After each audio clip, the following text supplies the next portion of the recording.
Graças e paz, irmãos. Amém. Mas um motivo de muita alegria poder cultuar o nome do nosso Deus, cantar louvores, bendizer o seu nome. Então, nessa noite, mais uma vez, pela terceira vez já, eu convido os queridos irmãos a abrirem a palavra do Senhor, nossa Bíblia Sagrada, o livro de João, o Evangelho de João, no capítulo 6.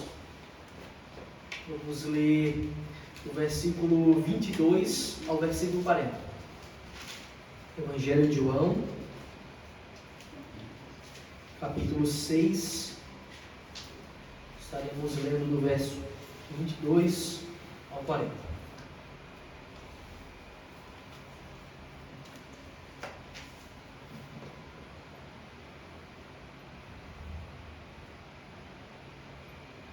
Todos os irmãos encontraram? Amém.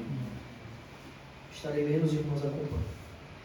No dia seguinte, a multidão que ficara do outro lado do mar notou que ali não havia senão um pequeno barco e que Jesus não embarcara nele com os seus discípulos, tendo estes partido sós. Entretanto, outros barquinhos chegaram de Tiberíades, perto do lugar onde comeram pão, tendo o Senhor dado graças. Quando, pois, viu a multidão que Jesus não estava ali nem os seus discípulos, tomaram os barcos e partiram para Cafarnaum à sua procura. E tendo-o encontrado no outro lado do mar, lhe perguntaram: Mestre, como chegaste aqui? Respondeu-lhes Jesus: em verdade vos digo, vós me procurais não porque vistes sinais, mas porque comestes os pães e vos fartastes. Trabalhai não pela comida que perece, mas pela que subsiste para a vida eterna, a qual o Filho do Homem vos dará. Porque Deus, o Pai, o confirmou com o seu selo. Dirigiram-se, pois, a ele, perguntando: que faremos para realizar as obras de Deus? Respondeu-lhes Jesus: a obra de Deus é esta, que creiais naquele que por ele foi enviado. Então lhe disseram eles: que sinal fazes para que o vejamos e creiamos em ti? Quais são os teus feitos? Nossos pais comeram maná no deserto, como está escrito: deu-lhes a comer pão do céu. Replicou-lhe Jesus: em verdade vos digo, não foi Moisés quem vos deu o pão do céu, o verdadeiro pão do céu, meu Pai quem vos dá. Porque o pão de Deus é o que desce do céu e dá vida ao mundo. Então lhe disseram: Senhor, dai-nos sempre desse pão. Declarou-lhes, pois, Jesus: eu sou o pão da vida. O que vem a mim jamais terá fome, e o que crê em mim jamais terá sede. Porém eu já vos disse que, embora me tenhais visto, não me credes. Todo aquele que o Pai me dá, esse virá a mim, e o que vem a mim, de modo nenhum o lançarei fora. Porque eu desci do céu, não para fazer a minha própria vontade, e sim a vontade daquele que me enviou. E a vontade de quem me enviou é esta, que nenhum eu perca de todos os que me deu. Pelo contrário, eu o ressuscitarei no último dia. De fato, a vontade de meu Pai é que todo homem que vira o Filho e nele crer tenha a vida eterna, e eu o ressuscitarei no último dia. Amém. Vamos orar. Santo Deus, glorioso, estamos aqui, Pai, reunidos em Teu nome. Estamos aqui, nosso Deus, reunidos para Te prestar culto, para cantar louvores ao Teu nome, para confessar os nossos pecados, Senhor, pois muitas vezes temos pecado diante de Ti. Estamos aqui também, Pai, para Te cultuar, para bendizer o Teu nome, para Te engrandecer através da Tua palavra, através do verdadeiro Evangelho, através da pregação fiel da Tua palavra. Por isso, Pai, nós Te pedimos que o Senhor nos ajude, pois não depende de nenhum de nós aqui, não depende de força, de intelecto, de estudos, senão do Teu Espírito Santo, que nos revela a verdade, que nos mostra, Pai, o caminho que devemos seguir, que faz cair as escamas dos nossos olhos, que nos regenera, que nos purifica. E é por isso, Pai, que nós estamos Te orando agora, pedindo que o Senhor nos auxilie a compreender a Tua palavra. Que nada, Pai, pronunciado nessa noite aqui seja dito para a glória de homens, para a glória própria, senão para a Tua glória. Pois só o Senhor, Pai, é Deus, pois todo o poder está em tuas mãos. A vida, a morte, as riquezas, tudo está nas tuas mãos, porque o Senhor é um Deus soberano. Por isso que te louvamos, por isso que te engrandecemos o nome, por isso que te prestamos culto. Em nome de Jesus, Senhor, nos ajude. É assim que te oramos. Amém. Meus queridos irmãos, o título da mensagem dessa noite é o verdadeiro alimento das nossas vidas. Qual o verdadeiro alimento das nossas vidas? Qual o verdadeiro alimento das nossas almas? Esse é o título da mensagem dessa noite. Essa já é a terceira mensagem no capítulo 6 de João. Nós vimos que o capítulo 6 é um capítulo muito extenso, mas também muito complexo, tem muitos ensinamentos, tem muitos detalhes, muita coisa acontece em um pequeno intervalo de tempo. Por isso que é necessário que a gente seccione o capítulo em algumas pregações, para que a gente possa ter o panorama completo do que aconteceu e extrair os ensinos da forma adequada. Então, o evangelista João, ele continua a narrativa do que se segue, dos 2 sinais que Jesus fez. Jesus realizou 2 sinais. Veja como é interessante o livro de João. Ele descreve apenas 7 sinais de Cristo, diferente de outros como nós lemos agora em Mateus. Só naquele pequeno trecho ele tinha 2 milagres, né? A mulher sendo curada do fluxo de sangue, a menina sendo ressuscitada, né? Mas o livro inteiro de João tem apenas 7 sinais de Cristo. E ele deixa bem claro que o motivo disso é para que nós creiamos que ele é Cristo, Cristo Deus, que Ele é o Deus verdadeiro, Deus encarnado, e que crendo tenhamos vida em seu nome. Mas desses 7 sinais que João faz, 2 deles estão escritos no capítulo 6. Esse capítulo 6, por isso que é tão extenso, o capítulo tem tantos detalhes. E o primeiro sinal, nós vimos que Jesus multiplicou pães e peixes para uma multidão. Aquelas pessoas comeram a fartar-se, elas foram fartos. Ali tinha uma multidão seguindo a Cristo e eles comeram e se fartaram. E o resultado disso foi que, ao ver ele, Cristo, alimentando a multidão, ao contrário do que era para ser lógico, pensado, que era esse homem é Deus. Ele é o Messias, o Salvador, que estava para vir. E nós tanto esperávamos.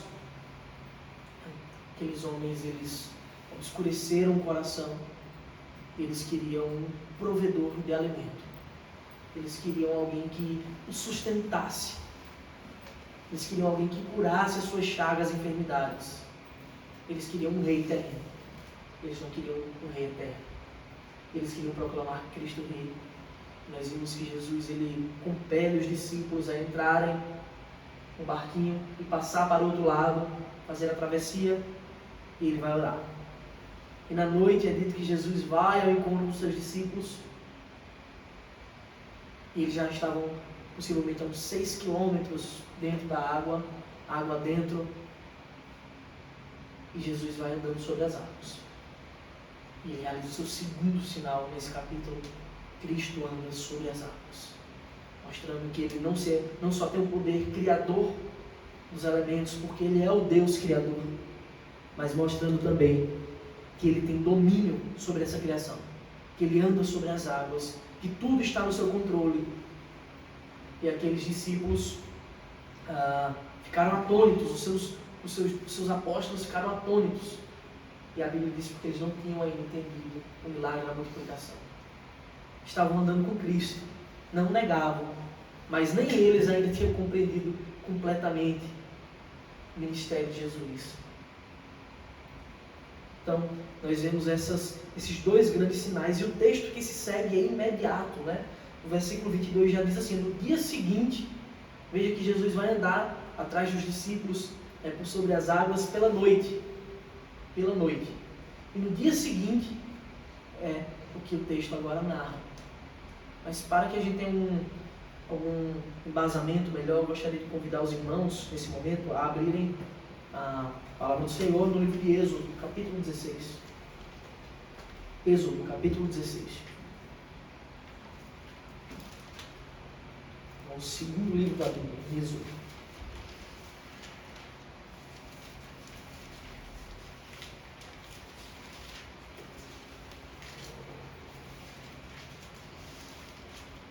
Vamos ler alguns versículos do capítulo 16 de Êxodo.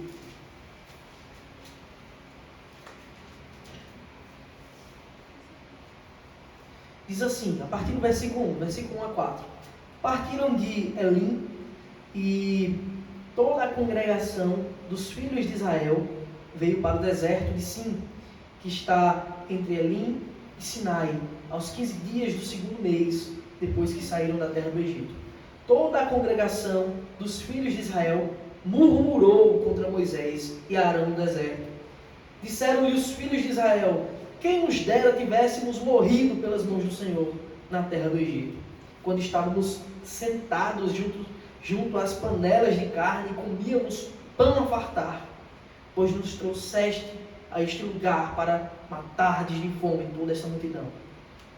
Então disse o Senhor a Moisés: eis que vos farei chover pão do céu, e o povo sairá e colherá diariamente a porção para cada dia, para que eu ponha à prova se anda na minha lei ou não. Então vemos aqui, Deus tinha acabado de libertar o povo do Egito. Aquele povo tinha acabado de passar a pé enxuto por entre o mar. Deus tinha ordenado que Moisés abrisse o mar com o cajado. Aquele povo passou a pé enxuto. Questão de dias eles estavam murmurando, sentindo saudades do Egito. Eles estavam sentindo saudades do lugar onde eles eram escravos, açoitados, trabalhando forçadamente, porque eles queriam comer as comidas dos egípcios. Apenas 15 dias eles já estavam assim. No versículo 15 desse mesmo capítulo diz: vendo-a, os filhos de Israel disseram uns aos outros: que é isto? Pois não sabiam o que eram. Disse-lhes Moisés: isto é o pão que o Senhor vos dá para o vosso alimento. E aí Deus dá o maná, o famoso maná, o pão que desce do céu, e alimentou aquele povo. Deus ouviu a murmuração daquele povo que ele tinha acabado de libertar da escravidão. Mais na frente a gente ia descobrir que simbolizava a liberdade do cativeiro do pecado que ele estava para nos dar, para nos trazer essa liberdade. E ele tinha acabado de libertar aquele povo, e agora ele tinha dito que ia prover alimento diariamente àquele povo, constantemente. E agora Deus manda pão do céu para alimentar aquele povo. Bom, não obstante isso, que está escrito no versículo 35 desse mesmo capítulo é, versículo 35: e comeram os filhos de Israel maná 40 anos até que entraram em terra habitada. Comeram maná até que chegaram aos limites da terra de Canaã. E Deus forneceu maná para aquele povo por 40 anos. Aquele povo murmurou contra o Senhor. Imediatamente, após Deus libertá-los da escravidão dos egípcios, 400 anos escravos, Deus liberta aquele povo como poderosa, fazendo grandes sinais por intermédio de Moisés. E eles murmuram, e Deus benevolentemente dá pão do céu, de forma que eles tinham que comer na segunda, pegar só da segunda, na terça, só da terça, e comer, sem precisar acumular, porque Deus tem dito: eu vou prover pão diariamente.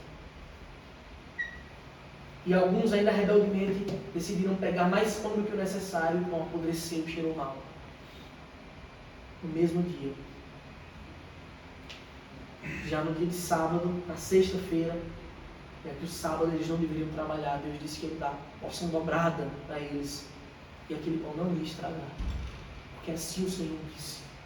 E eles foram sustentados por 40 anos pelo maná de Deus no deserto. Nós vemos apenas nessa cena duas grandes verdades sobre Deus, que continuam valendo para nós hoje. O Deus que nós cremos, Ele é o Deus libertador, é o Deus salvador. Ele nos salva do domínio do pecado, assim como salvou aquele povo do domínio dos egípcios. Ele também nos salva do império das trevas, do pecado. E não somente isso, o Deus que nós cremos também é o Deus provedor. Ele provê todas as coisas, como proveu daquele povo maná por 40 anos, que descia diariamente do céu. Ele continua nos sustentando hoje. Bom, pouco adiante eu gostaria de pedir para os irmãos abrirem também no livro de Números, capítulo 11. Números, capítulo 11. É o quarto livro da Escritura.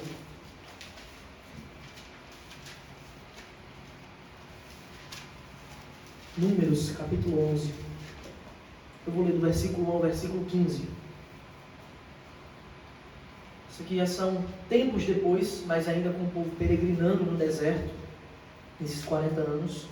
Diz assim a palavra de Deus: Queixou-se o povo de sua sorte aos ouvidos do Senhor. Ouvindo o Senhor, acendeu-se-lhe a ira, e fogo no céu ardeu entre eles, e consumiu extremidades do arraial. Então o povo clamou a Moisés, e orando este ao Senhor, o fogo se apagou, pelo que chamou aquele lugar Taberá, porque o fogo do Senhor se acendera entre eles, e o populacho que estava no meio deles veio a ter grande desejo das comidas dos egípcios, pelo que os filhos de Israel tornaram a chorar e também disseram: quem nos dará carne a comer? Lembramos-nos dos peixes que no Egito comíamos de graça, dos pepinos, dos melões, dos alhos silvestres, das cebolas e dos alhos. Agora, porém, seca-se a nossa alma e nenhuma coisa vemos senão este maná.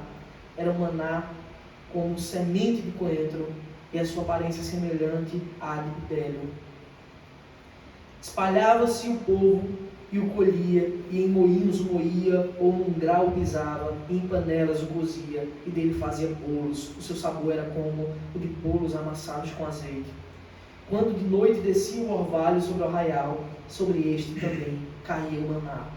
Então Moisés ouviu chorar o povo por famílias, cada um à porta de sua tenda, e a ira do Senhor grandemente se acendeu, e pareceu mal aos olhos de Moisés. Disse Moisés ao Senhor: por que fizeste mal a teu servo? E por que não achei favor aos teus olhos, visto que puseste sobre mim a carga de todo este povo? Concebi eu, porventura, todo este povo? Dei-o eu à luz para que digas: leva-o ao teu colo, como a ama leva a criança que mama? A terra que sob juramento prometeste a seus pais? De onde teria eu carne para dar a todo esse povo? Pois chora diante de mim, dizendo: dá-nos carne que possamos comer. Eu sozinho não posso levar todo este povo, pois me é pesado demais. Se assim me tratas, mata-me de uma vez, eu te peço. Se tenho achado favor aos teus olhos, e não me deixes ver a minha miséria.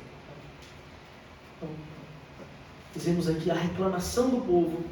Mais uma vez, o texto diz que o maná caía junto com o orvalho. Vocês conseguem imaginar, meu irmão, a cena do pão caindo do céu? Vocês conseguem imaginar quão gloriosa é a cena de Deus sustentando o povo, e aquele povo foi rebelde? Não só isso, o próprio Moisés, ele murmurou. O próprio Moisés, ele murmurou. Nós vemos o quão terrível somos nós. Muitas vezes temos provisões, fartas provisões, e ainda assim murmuramos por coisas que não devíamos. Bom, esse é o primeiro ponto que eu gostaria de tratar com os irmãos essa noite: contentamento versus a murmuração. Voltemos ao texto de João.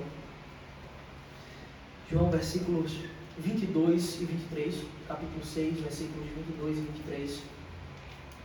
Diz assim: no dia seguinte, a multidão que ficara do outro lado do mar notou que ali não havia senão um pequeno barco, que Jesus não embarcara nele com seus discípulos, tendo estes partido a sós. Então aqueles homens viram os discípulos entrarem no barco, ao serem compelidos por Cristo, e passar para o outro lado. E eles não viram Jesus entrar no barco. Isso de imediato, eles agora estão à procura de Jesus. Afinal, Jesus tinha alimentado eles no dia anterior, uma multidão, tinha curado enfermos, e agora eles queriam continuar recebendo essas bênçãos, comida de graça, curas. Quem não quer continuar? Eles queriam essas curas, eles queriam essas provisões. E no dia imediato eles procuram a Jesus e não acham. Versículo 23 diz assim: entretanto, outros barquinhos chegaram de Tiberíades, perto do lugar onde comeram pão, tendo o Senhor dado graças. E aqui é muito interessante essa descrição feita por João. Essa descrição feita por João, ela pode passar despercebida muitas vezes quando a gente lê o texto bíblico, quando nós lemos a Escritura, ela pode passar despercebida aos nossos olhos. Pode não parecer muito importante o que ele disse. Então, muitas vezes Deus nos ensina princípios importantes, valorosos para a nossa vida, mas a nossa visão distorcida das coisas nos impede de enxergar as verdades do Senhor, a sua palavra. Muitas vezes a nossa mesquinhez, a nossa forma de ver o mundo pela ótica do pecado, pela ótica falha, porque nós somos pecadores, nos impede de enxergar as verdades de Deus. Observe que Jesus tinha acabado de multiplicar pães e peixes, 5 pães e 2 peixes. E com isso é dito que ele alimentou uma multidão de 5.000 homens. Se formos contar mulheres e crianças, possivelmente aquele número era de umas 15.000 pessoas. 15.000 pessoas alimentadas por 5 pães e 2 peixes. Provavelmente, se nós estivéssemos no lugar de João, e João fez isso porque foi divinamente inspirado para isso, mas se nós fôssemos descrever aquele lugar, a gente descreveria diferente. Certamente a gente diria: o lugar em que Jesus fez um grande milagre, o lugar em que Jesus multiplicou 5 pães e 2 peixes, o lugar em que Jesus alimentou uma multidão, o lugar em que a glória do Senhor apareceu pelas mãos, pela obra de Cristo. Certamente a gente diria coisas parecidas, mas João não descreve assim. Quando ele vai falar daquele lugar, ele vai falar perto do lugar que comeram pão, tendo o Senhor dado graças. E quando nós descrevemos uma coisa para alguém de cima, quando a gente vai apontar um lugar, nós pensamos naquela coisa, naquele ponto de referência maior, assim? Eu quero ensinar como chegar aqui, e a gente vai pensar: poxa, o que é que tem de tão grande aqui que eu possa apontar e dizer, é perto daquele lugar? E quando João ele vai descrever o lugar, ele não diz perto do lugar onde Jesus fez um grande milagre. Ele diz perto do lugar onde comeram pão, tendo o Senhor dado graças. Isso não está escrito por acaso, mas sim porque isso é uma das coisas mais importantes que tem. Deus tem sido o nosso provedor. Constantemente nós temos sido providos das bênçãos do Senhor. Poderia citar aqui inúmeras: família, saúde, trabalho, amigos, as provisões do lar, tudo. Se a gente fosse parar para pensar, temos boas roupas, temos pessoas com quem contar, o próprio Deus, por sinal. E nós muitas vezes não estamos contentes. A palavra gratidão, o lugar onde o Senhor deu graças, dar graças, estar em ação de graças, significa estar contente, estar feliz por aquilo que você tem, estar feliz por aquilo que lhe foi dado. Exatamente o extremo oposto na murmuração. Por isso que nós começamos lendo esses versículos de quando o Senhor deu o maná do céu. Porque ali, aquela cena que representava o Deus provedor e também o Deus libertador daquele povo, que Ele é o nosso provedor do mesmo jeito, é o nosso libertador do mesmo jeito, a atitude daquele povo foi murmurar. Eles queriam agora voltar ao estado de antes, porque pareceu difícil demais colher o pão do céu, que caía sem esforço, sem trabalho algum.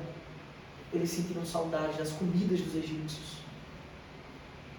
E o Senhor nos ensina a sermos gratos.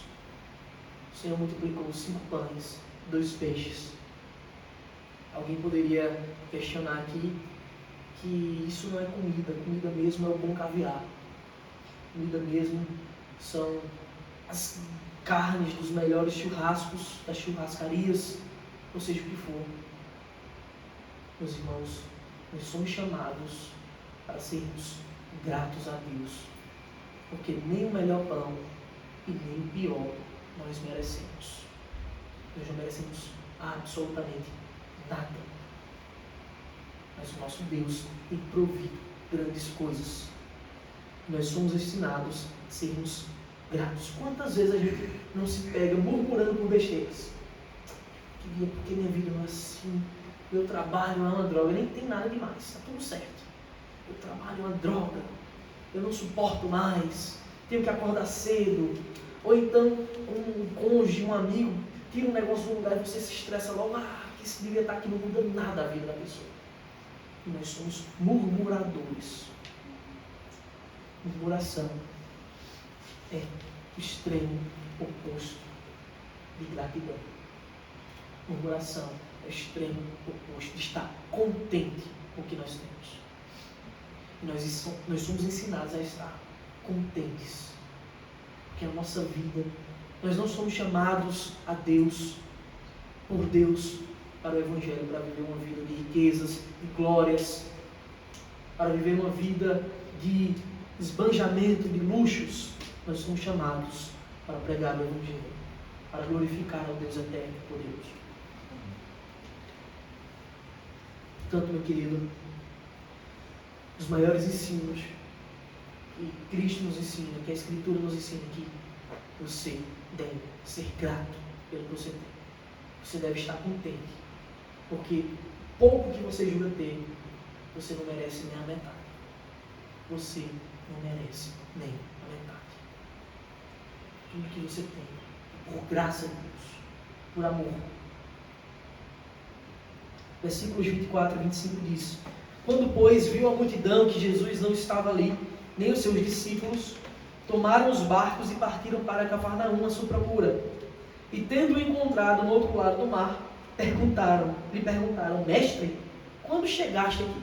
Então veja que aquela multidão agora foi procurar a Cristo. Cadê ele? Nós não vimos partir. Nenhum barco saiu daqui. Onde é que ele está? Ele tem que estar em algum lugar. Ele tem que estar em algum lugar. Eles foram procurando Jesus. Eles viram que Jesus tinha despedido os discípulos, que não tinha entrado no barco com os discípulos. E quando eles chegaram lá, que viram Cristo do outro lado, pensaram: como isso aconteceu? Como chegaste até aqui? E aí fica evidente que a forma como Cristo chegou foi milagrosa. E nós sabemos que foi, porque ele andou sobre as águas. Diferente de Moisés, que o Senhor proveu um meio dele abrir as águas, Cristo é muito superior. Ele andou sobre as águas. Ele andou sobre as águas. E aquelas pessoas perguntaram: como o Senhor chegou até aqui? Eles perguntaram isso, mas não obtiveram a resposta que esperavam. Pelo contrário, eles obtiveram a repreensão de Cristo.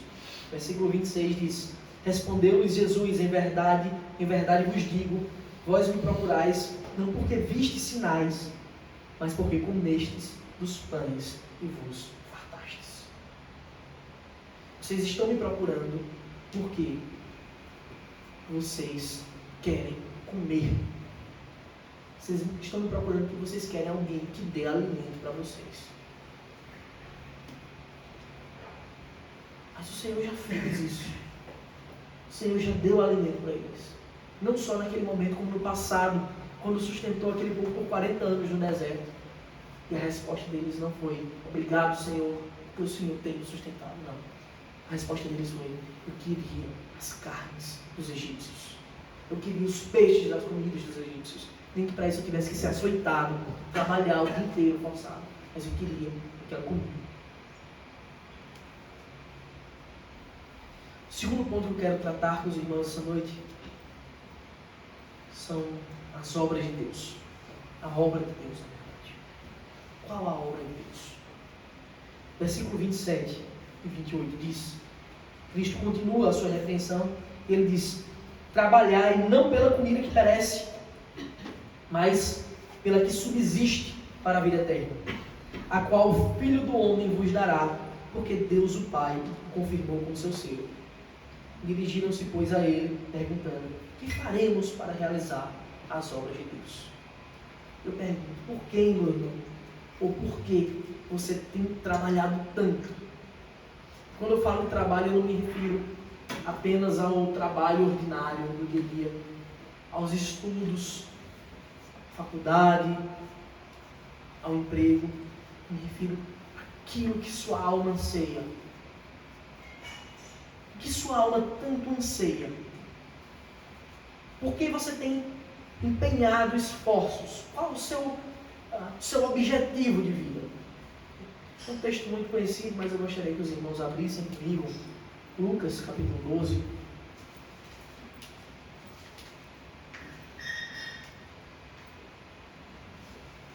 Já lemos algumas vezes, mas é sempre bom retornarmos. Lucas capítulo 12, versículo 16, diz assim: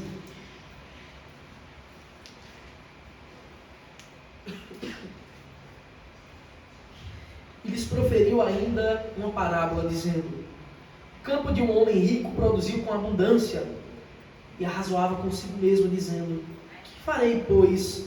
Não tenho onde recolher os meus frutos. E disse: Farei isto: destruirei os meus celeiros, reconstruí-los-ei maiores, e aí recolherei todo o meu produto e todos os meus bens. Então direi à minha alma: tens em depósito muitos bens para muitos anos. Descansa, come, bebe e regala-te. Mas Deus lhe disse: louco, esta noite te pedirão a tua alma, e o que tens preparado, para quem será? Assim é o que entesoura para si mesmo e não é rico para com Deus. Por que, meus irmãos, vocês têm trabalhado? Qual tem sido o motivo da sua labuta, do seu esforço? Você tem entesourado coisas para esta vida, para essa terra? Você tem juntado tesouros para desfrutar como se não fosse morrer nunca? O seu tesouro está em Cristo. Eles fizeram essa pergunta: então, o que faremos para realizar as obras de Deus?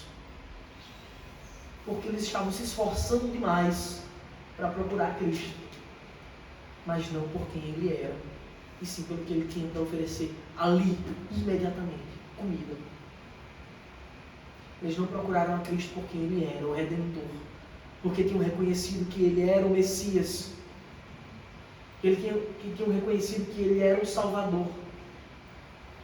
Eles estavam procurando Cristo apenas para se alimentar. E você?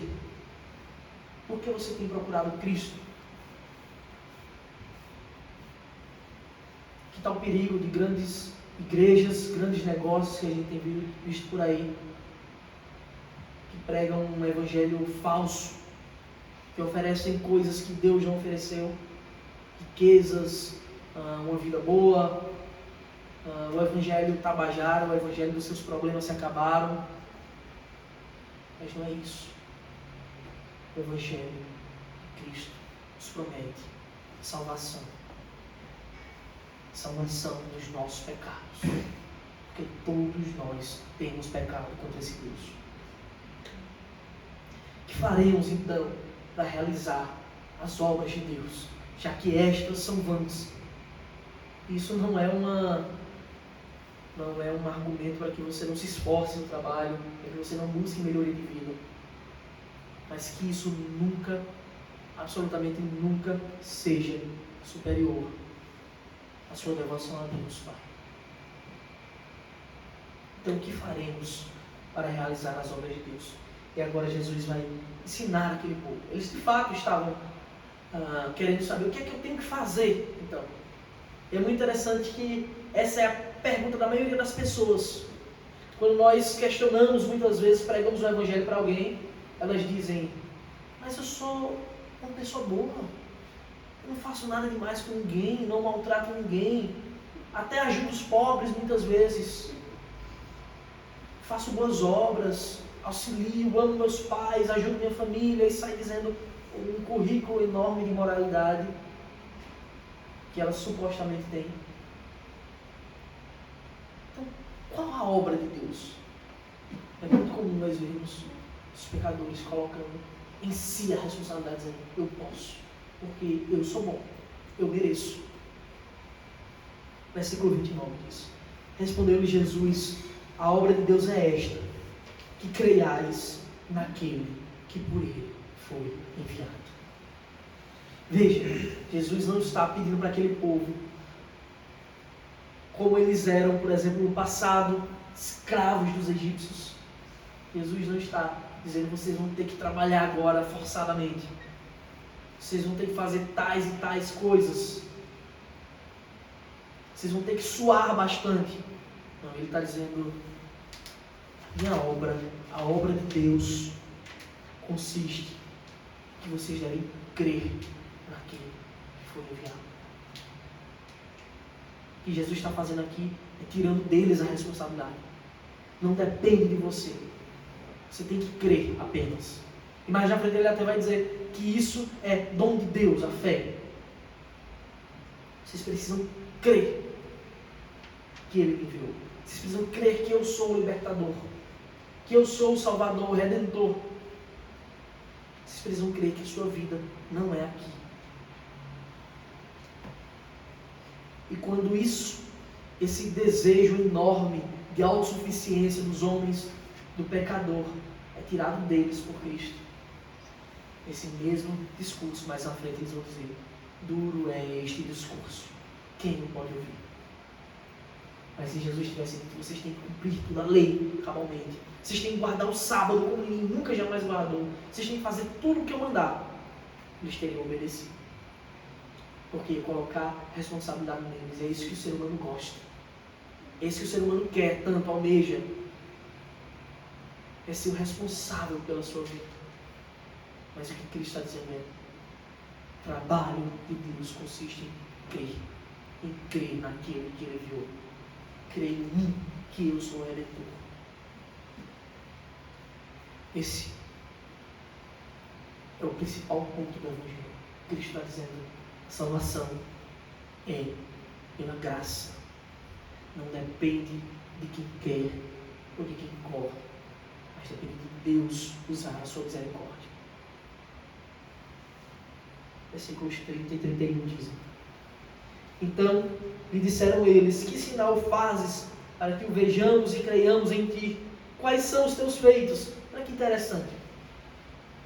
Eles acabaram de ser alimentados por Cristo, acabaram de ver Jesus multiplicando pães e peixes, acabaram de ver a cura de vários enfermos. Afinal, era por isso que eles inicialmente estavam seguindo a Cristo. E agora, quando Jesus disse: basta que vocês creiam, a resposta deles é: que sinal então você mostra? Que sinal mais? Ele tem poder sobre os elementos, Ele tem um poder criador, transformador, Ele domina sobre a criação, Ele já fez tudo que já mostrava que Ele era soberano. E eles agora estão pedindo sinais. Que sinais mostram? Pior, eles ainda vão argumentar. Versículo 31: nossos pais comeram maná no deserto, como está escrito: deu-lhes a comer pão do céu.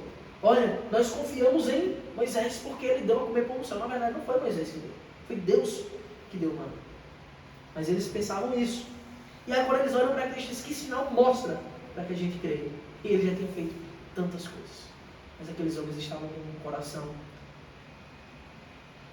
escurecido, um coração de pedra, pois eles queriam ter autonomia sobre a sua vida. Eles queriam ter autonomia sobre o seu destino.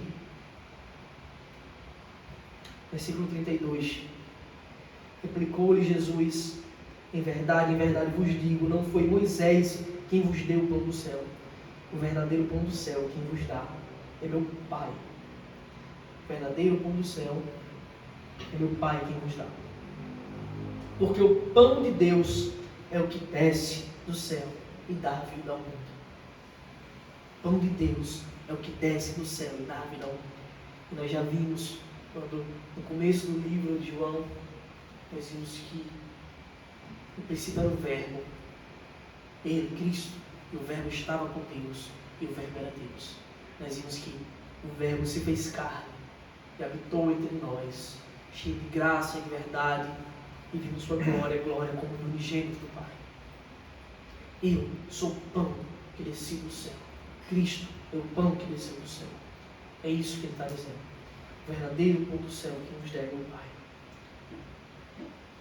Versículo 34. Então lhe disseram: Senhor, dai-nos sempre desse pão. Ele está agora claramente falando sobre Ele. Que Ele é a comida que subsiste. Que Ele é a comida que farta a alma dos homens. E agora aqueles homens estão pensando: eu quero esse pão. Eu quero esse pão que desce do céu, que é o Pai que dá, então eu quero. É interessante como há uma aparência clara na reação dos homens que não conhecem a Deus. Há uma aparência clara na reação daqueles que não são regenerados pelo Espírito Santo. Porque muito parecido com isso, a mulher samaritana, quando Cristo pede água a ela, ela diz: tu, judeu, pede água a mim, que sou mulher samaritana. E Cristo responde: se você soubesse quem é que está te pedindo água, você que pediria a mim, eu te daria águas vivas. Daqui a pouco ela diz: me dá então dessa água para que eu não tenha mais que vir buscá-la. Ela pensava apenas em uma água material, uma fonte que estaria ali jorrando constantemente, que ela não ia precisar mais ir no poço, naquele trabalho árduo de tirar água. E agora aqueles homens do mesmo jeito estão pensando: quero desse pão, então cadê esse pão? Eu não quero mais aqueles pães e peixes, eu quero esse pão do céu. Cristo responde a eles. Cristo responde a eles. Versículo 34. Então lhe disseram ao Senhor: dá-nos sempre desse pão. 35. Declarou-lhe, pois, Jesus: eu sou o pão da vida. O que vem a mim jamais terá fome, e o que crê em mim jamais terá sede. Eu sou o pão da vida. Esse pão não tem nada a ver com aquele que vocês estão citando aqui, o maná. No versículo 49, Cristo vai dizer: vossos pais comeram o maná no deserto e morreram. O que é que adianta esse pão que vocês comeram, seus pais comeram e não estão mais aqui, morreram? Então no versículo 58 ele vai reafirmar isso. Ele vai dizer: este é o pão que desce do céu, em nada semelhante àquele que os vossos pais comeram e contudo morreram. Quem comer este pão viverá eternamente. É isso que ele está falando. Ele é o pão do céu. Esse é o terceiro ponto. Jesus, o pão do céu, a verdadeira comida, o verdadeiro alimento das nossas almas. Versículo 36. Porém eu já vos disse que, embora me tenhais visto, não me creis. Eu sou o pão que desce do céu. Mas mesmo vocês aqui andando comigo, vocês não me creis. Querido, nenhum trabalho,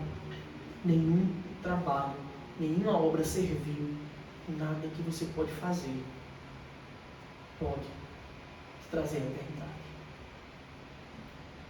Nenhum trabalho, nada que você construa com suas próprias mãos pode te trazer a salvação. Salvação só pode ser alcançada pela verdadeira obra de Deus. E a obra de Deus é essa: que creiais no Filho que Ele enviou. Pois todo aquele que dele se alimentar se achegar a Ele confiadamente, junto ao trono da sua graça, esse será alimentado para a vida eterna. Essa é a verdadeira obra do Senhor. Nós devemos nos alimentar deste pão. Nós devemos buscá-lo. Esse é o trabalho que subsiste. Pois quando o dia mal chegar, num piscar de olhos, que a gente morrer, quando a nossa alma for prestar contas, eu não vou apresentar a Deus dizendo: eu tenho tais títulos, eu estudei em tais universidades, meu contra-cheque é esse, minhas habilidades são essas.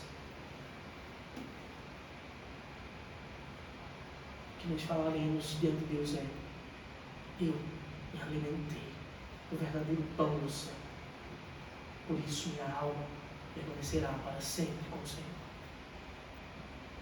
Eu estou alimentado de Cristo. Ele é o pão que desce do céu. Ele é o Senhor que me traz vida. Ele é a verdadeira vida.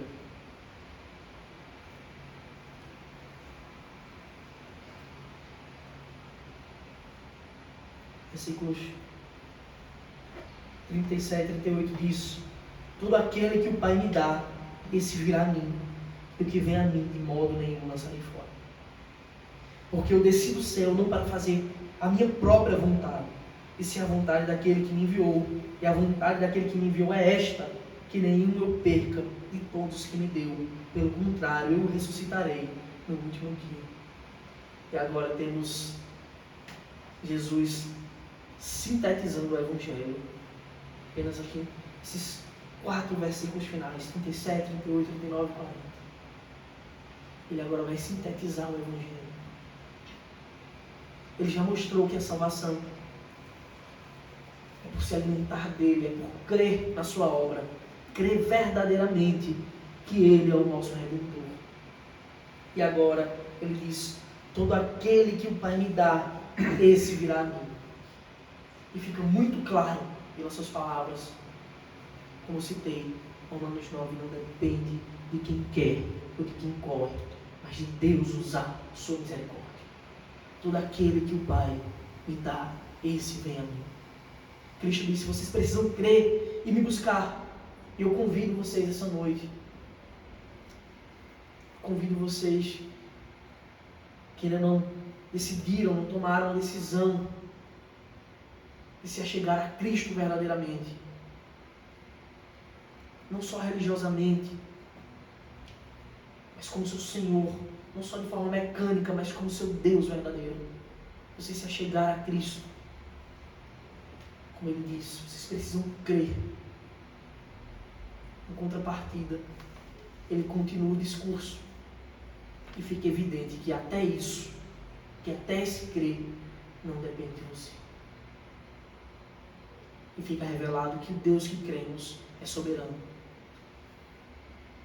Fica revelado que andar sobre as águas é uma pequena coisa que ele faz. Ele pode fazer muito mais que isso. Que multiplicar pães e peixes não é nada baseado na sua grandiosidade, na sua soberania. Todo aquele que o Pai me dá, esse virá a mim. Todos nós que um dia fomos atrás de Cristo, não fomos pelas nossas próprias forças. Alguém ainda poderia chegar diante de Deus e falar: eu estou aqui porque eu fui, eu trabalhei. Você está aqui porque o Pai lhe trouxe. Você está aqui porque o Pai lhe trouxe. De modo nenhum. Se o Pai realmente lhe trouxe, ele lhe lançará fora. De modo nenhum, ele lhe lançará fora. Versículo 38. Porque eu desci do céu não para fazer a minha própria vontade, e sim a vontade daquele que me enviou. E agora, Cristo vem aqui a chamar a economia da Trindade. Cristo vem obedientemente realizar a obra que o Pai me incumbiu para fazer. Ele veio para realizar a obra do Pai. 39. E a vontade de quem me enviou é esta: que nenhum eu perca de todos os que me deu. Pelo contrário, eu ressuscitarei no último dia. Nós temos agora Deus soberano. Esse Deus que provê todas as coisas, que criou todas as coisas, que fez estes sinais. E Ele agora está dizendo, nenhum sequer de todos que eu te dei, de todos que eu encaminhei a Cristo, nenhum deles se perderá. Sabe por quê? Porque não depende de mim e de você, mas Ele mesmo sustentará a nossa fé. Isso é motivo para você se alegrar diante desse Deus. É motivo para você estar em júbilo, em ações de graças, porque Ele não só tem provido todas as coisas, Ele não só tem te dado de tudo, mas Ele tem garantido a você que a salvação não depende de você e sim dele. E por isso a gente tem que estar feliz, porque nenhum se perderá, porque essa é a sua promessa e Ele é fiel. Versículo 40. De fato, a vontade de meu Pai é essa. A vontade de meu Pai é que todo homem que vira o Filho e nele crê, tenha a vida eterna, e eu o ressuscitarei no último dia. Irmão, você crê? Você crê que Ele fez isso? Você crê que Ele veio viver a vida substitutiva, viver uma vida vicária, que Ele veio viver a vida que você não podia viver? Você crê que Ele veio morrer a morte que você não podia morrer?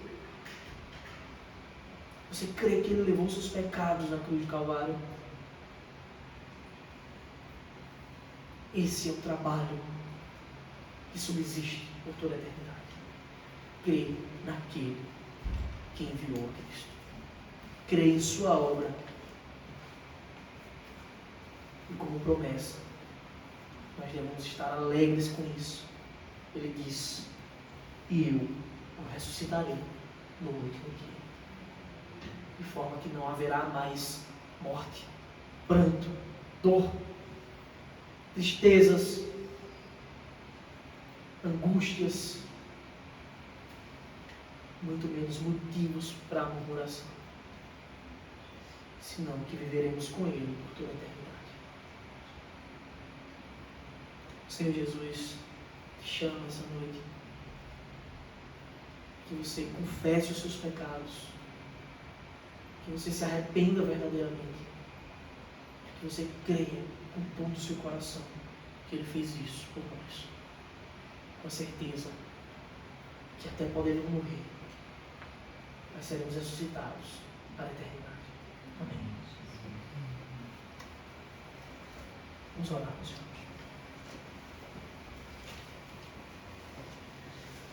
Santo Deus, nosso Pai eterno, Deus bendito, glorioso, estamos, Senhor, alegres porque o Senhor tem nos abençoado, estamos aqui alegres porque o Senhor tem derramado da Tua graça e do Teu amor. O Senhor tem nos dado a oportunidade de contemplar o Teu Evangelho, o Senhor tem nos dado a oportunidade de enxergar as belezas da Tua Palavra Santa. Eu te peço, Senhor, que o Senhor nos ajude, que o Senhor nos auxilie, Pai, a compreender, que o Senhor tire qualquer escama, qualquer venda, qualquer coisa que nos impeça de enxergar a verdade. Te peço, Senhor, que o Senhor nos conduza a Cristo, com certeza de que Ele não nos lança lá fora. É assim que te oramos, Senhor, nessa noite, em nome de Jesus. Amém.